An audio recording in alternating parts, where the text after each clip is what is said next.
आज के हमारे इस वीडियो का topic why generator voltage is always 11 kV। मतलब कि हमारा जो पावर स्टेशन होता है उसमें हम जो भी पावर को जनरेट कर रहे होते हैं वो हमेशा 11 kV पर ही क्यों होती है। यह 11 kV मतलब कि 11,000 वोल्टेज आपने कई बार सुना होगा। जब भी हम बात करते कि आखिर हमारे इस पावर स्टेशन में कितने वोल्टेज पर बिजली बन रही है तो उस समय हमेशा हम 11 kV का ही नाम लेते हैं। तो अब सवाल यही आता है कि आखिरकार 11 kV क्यों, इससे ज्यादा या इससे कम क्यों नहीं। तो दोस्तों वीडियो के स्टार्टिंग में सबसे पहली चीज तो मैं आपको एक बात यह बता देना चाहता हूँ कि ऐसा हमेशा फिक्स नहीं है कि 11,000 वोल्टेज पर ही हमारी इलेक्ट्रिसिटी को जनरेट किया जाए। कई सारे पावर प्लांट में आप जाके देखेंगे तो वहां पर आपको 25 kV, कहीं पे 20 kV इतने वोल्टेज पर भी आपको पावर जनरेशन होते हुए दिखेगी। लेकिन जो हमारा मैक्सिमम केस होता है, अधिकतर केस में आपको 11 kV ही जनरेशन देखने को मिलती है। तो इसी कारण की वजह से यह सवाल इलेक्ट्रिकल इंटरव्यू में पूछे जाने के भी काफी ज्यादा चांसेस बन जाते हैं।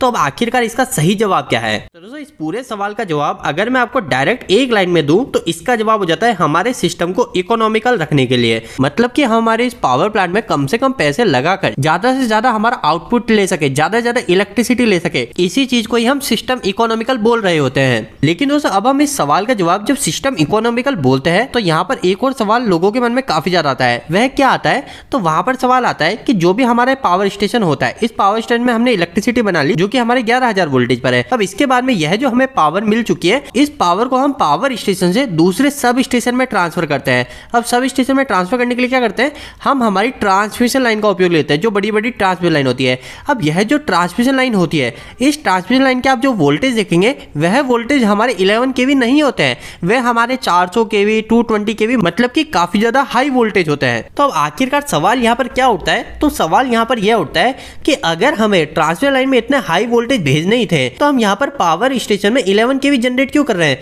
हम डायरेक्ट इतने हाई वोल्टेज जनरेट कर लेते हैं। तो ऐसा करने की वजह से हमको यहाँ पर एक ट्रांसफार्मर लगाने की जरूरत ही नहीं पड़ती। कौन सा ट्रांसफार्मर? जो हमारे 11 kV को काफी हाई वोल्टेज में बदल रहा होता है। अब दोस्तों यह जो ट्रांसफार्मर होता है, जो स्टेप अप ट्रांसफार्मर है, ये ट्रांसफार्मर भी कोई कम कीमत का नहीं होता है, ये भी हमारी काफी ज्यादा कीमत का होता है। तो अब 11 kV यूज करने की वजह से हमें ट्रांसफार्मर की भी अलग से कीमत देनी पड़ रही है। तो अब आखिरकार हमारा सिस्टम इकोनॉमिकल कैसे हो गया? हमारा सिस्टम तो तब इकोनॉमिकल होगा जब हम यहाँ पे ट्रांसफार्मर लगाएंगे ही नहीं, हम डायरेक्ट हाई वोल्टेज जनरेट कर लेंगे और हाई वोल्टेज को ही ट्रांसफर कर लेंगे।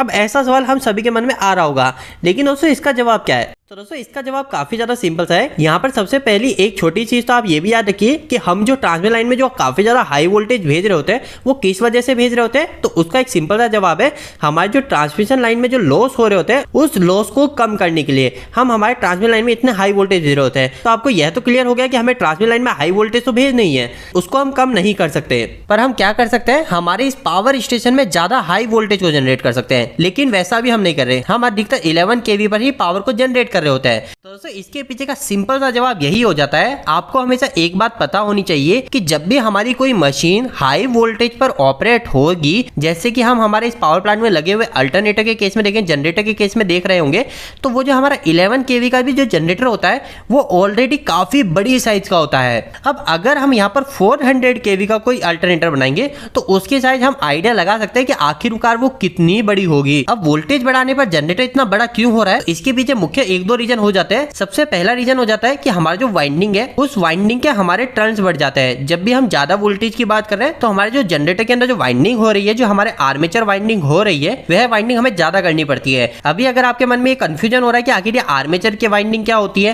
तो दोस्तों इसके ऊपर मैंने ऑलरेडी कुछ दिनों पहले एक डिटेल वीडियो बनाया है, वो वीडियो आप एंड स्क्रीन में जाके आसानी से देख सकते हैं। लेकिन अभी के केस में हम बात करें कि आखिर हाई वोल्टेज की वजह से अल्टरनेटर की साइज कैसे बढ़ गई, तो पहला रीजन हो गया हमारे वाइंडिंग के टर्न्स बढ़ने के कारण, और सेकंड रीजन हो गया जो कि हमें हमेशा से पता है कि कभी भी अगर हाई वोल्टेज कोई मशीन होती है तो उसके अंदर हमारा इंसुलेशन प्रॉपर्टी भी काफी ज्यादा बढ़ जाती है, तो इसकी वजह से भी इस मशीन की साइज बढ़ जाती है।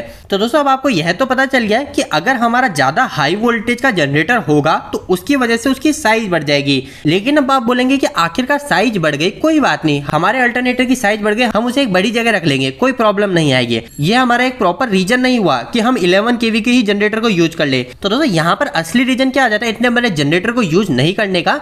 तो वह आ जाता है कि कभी भी अगर हमारा जो जनरेटर है वो अगर इतना बड़ा बन गया तो इसकी वजह से जो इसके अंदर का रोटर है वो रोटर भी काफी बड़ा होगा। अब जब हमारा यह रोटर इतना बड़ा हो जाएगा तो इस बड़े रोटर को घुमाने के लिए हमें बड़ा सारा टरबाइन लगाना पड़ेगा, और इसके अलावा इस बड़े टरबाइन को घुमाने के लिए हम जो भी सोर्स दे रहे हैं, जो भी हमारी मैकेनिकल पावर दे रहे हैं, जैसे स्टीम दे रहे हैं, वाटर दे रहे हैं, तो वो भी हमें काफी ज्यादा लगेगी।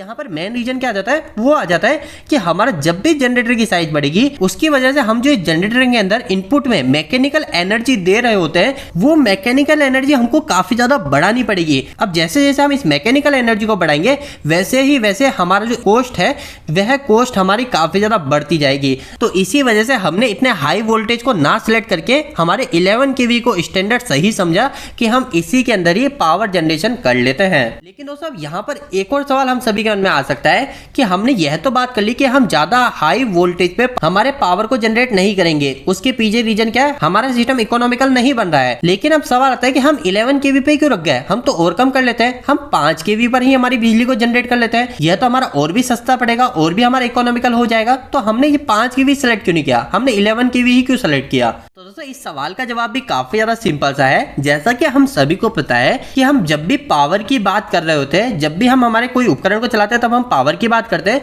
तो यह जो पावर है यह पावर मुख्य तौर पे हमारे वोल्टेज और करंट का ही तो रिलेशन है। इसके अलावा हमारा पावर फैक्टर, एफिशिएंसी और भी कई सारी चीजें आती है, लेकिन मुख्य तौर पे यह हमारा वोल्टेज और करंट का रिलेशन होता है। अब अगर हम यहाँ पर जो पावर को जनरेट कर रहे हैं वो काफी कम वोल्टेज में कर देंगे तो इसकी वजह से क्या होगा, हमारा जो करंट की वैल्यू है वो करंट की वैल्यू काफी ज्यादा बढ़ जाएगी। अब इस करंट की वैल्यू काफी ज्यादा बढ़ने की वजह से क्या होगा, हमारा जो कंडक्टर है उस कंडक्टर की साइज बढ़ेगी, जो हमने वायर यूज लिया वाइंडिंग के लिए उस वाइंडिंग की साइज बढ़ेगी। अब इस वाइंडिंग की साइज बढ़ने की वजह से हमारा जो रोटर होगा वो रोटर भी हमारा भारी हो जाएगा। रोटर भारी होने की वजह से वापस से हमारी टरबाइन पर जोर पड़ेगा उसे घुमाने के लिए। इसके अलावा एक और रीजन हो जाता है कि हमारी जो वाइंडिंग होती है उस वाइंडिंग को हमें कूलिंग भी देनी होती है। अब अगर हमारा कंडक्टर काफी ज्यादा मोटा हो जाएगा तो उसको कूलिंग देना भी मुश्किल होगा। तो दोस्तों इन सभी प्रॉब्लम को रोकने के लिए, इन सभी से बचने के लिए हमें एक ऐसे रेशियो की आवश्यकता थी जो कि हमारे करंट के रेस्पेक्ट में, हमारे कंडक्टर की साइज के रेस्पेक्ट में, हमारे मशीन की साइज के रेस्पेक्ट में हमारा सभी साइड से इकोनॉमिकल हो, ताकि हमारा ओवरऑल जो भी ये पावर सिस्टम है यह हमारा कम से कम इनपुट लेकर हमें ज्यादा से ज्यादा पावर आउटपुट दे सके। तो दोस्तों उम्मीद है कि आज के इस वीडियो के माध्यम से आपको कहीं ना कहीं कुछ बेहतर जानकारी मिली होगी। आपको यह वीडियो कैसा लगा, इस वीडियो को लाइक करके जरूर बताएं। अगर आपको कोई भी सवाल इस वीडियो के ऊपर क्या इलेक्ट्रिक मुझे कमेंट बॉक्स में कमेंट करके पूछ सकते हैं। इलेक्ट्रिकल वीडियो पसंद करते हैं आज हमारे चैनल को सब्सक्राइब कर लीजिए। आज के लिए धन्यवाद।